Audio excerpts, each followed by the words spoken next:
Hey there, this is Grandma Sheri, Lady Legacy, whatever you want to call me. I am in South Dakota where some of my story started with my family and my heritage. And so I have deep roots in South Dakota. It's a really pleasant, beautiful day. We've come to visit my parents. It's such a nice gentle breeze, and you can hear the little hoo-hoo bird in the background. You hear that a lot. Little birds. You feel that prairie wind. That prairie wind, which sometimes can be a real challenge, but today is so pleasant.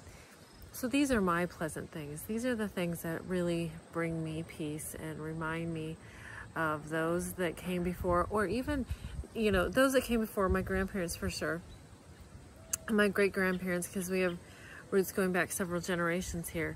But it also reminds me of the me that came before, the Grandma Sheri that was just the kid Sheri, right? The Sheri from before, the things I thought, the ways that I've grown, the ways that I've changed. So I wonder about those things for you. I wonder if you think of those things, if you've been able to find those places that you connect and you're able to reflect on who you were and who you've been and how you got from place to place and the people that supported you in it. I think those pieces are important. They've been important to me. And so part of my journey with this whole idea of legacy and preserving and reliving part of that legacy, those things have been passed down, not wanting to forget those things that my grandmothers and great-grandmothers, you know, had to do out of necessity and chose to do in their creative ways. Part of that journey has, you know, encompasses this place for me, and it's been important for me. And I just want to encourage others to find those pieces, find those places, find those hobbies, activities, moments. My grandmothers did a lot of canning. I'm going to do a lot of canning. I'm going to share a lot of that kind of home art. People are still doing it. It's not a lost art, but they don't have to do it. We don't have to do that anymore. We can go to the store and buy ourselves a jar of whatever or a can of beans, and we don't have to bring it out of the garden in the summer and have it so that we have it for the next several months to get through the winter. We don't have to do that, but I want to honor that my grandmothers had to do it, and so therefore I choose to do it too. So I'm going to show you some of those things. I'm going to show you some of the baking and the things that they did that is important to me. And then there's some things that I've discovered that I enjoy doing that my grandparents didn't do. My great-greats, my mother didn't do, though I'm hoping, you know, there'll be someone along the line that will choose to continue doing it. So the reliving the legacy that I'm trying to do in this journey is not only so we remember, but so I preserve and I can pass down. Like, I've had to really pick some people's brains. My grandmothers have passed, so I've had to ask other people, did they enjoy this? Did they enjoy that? I really want to honor my grandmothers.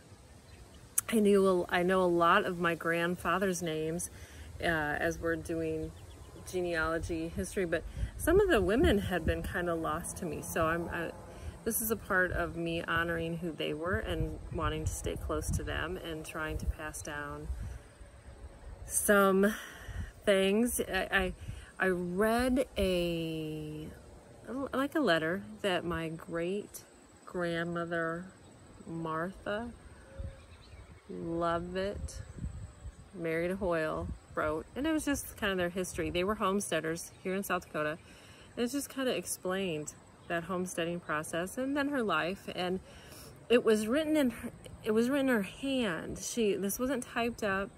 She probably wrote it sometime in the 50s. It was a copy. It was an old copy that I have, but it was her handwriting. And I tell you, once I saw her handwriting, she became more than just a name on a tree, right? It was more than that. She became real. Like she was complete flesh to me.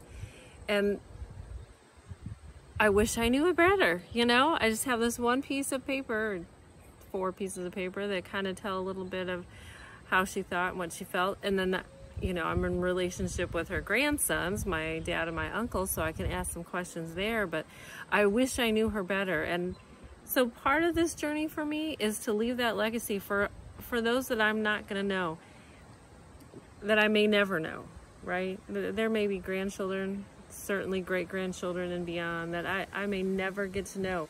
But I want them not to honor necessarily me and my thinking, but I want them to know that even now I'm thinking of them, and I love them, though I don't know them, and I want to preserve something for them. So that's part of this journey for me.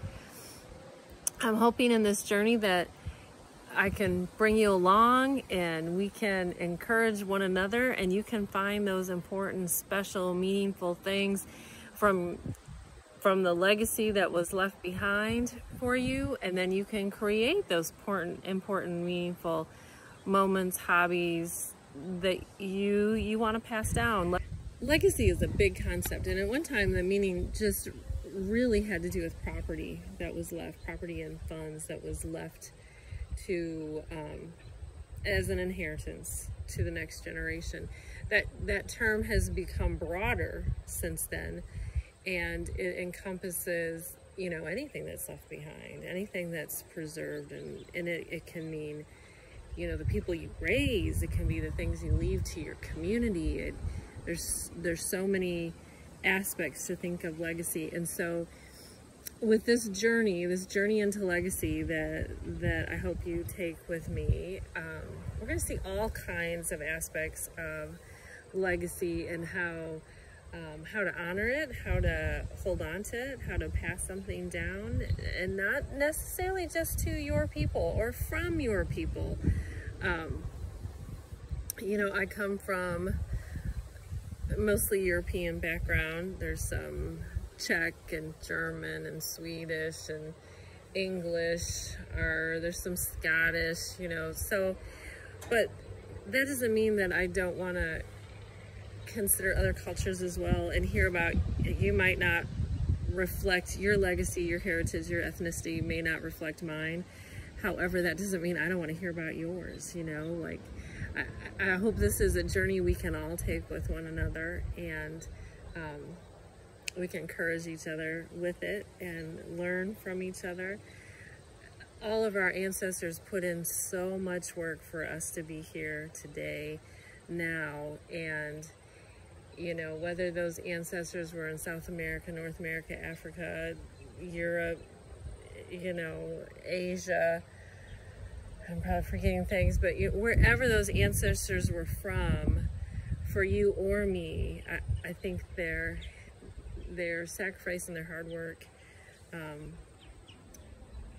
and their perseverance, right, is worth knowing and honoring. So that's what this journey is about, and I hope you will come with me. I hope you'll join with me, and we can, most of my journey that I'm going to be sharing is going to have to do with home arts, homemaking arts,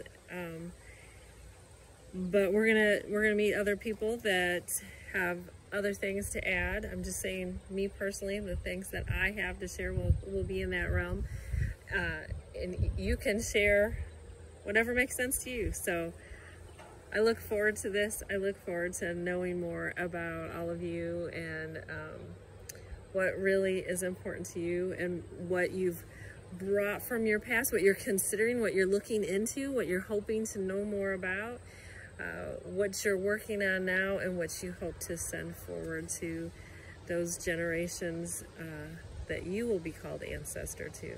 So thanks for taking some time with me. Bye.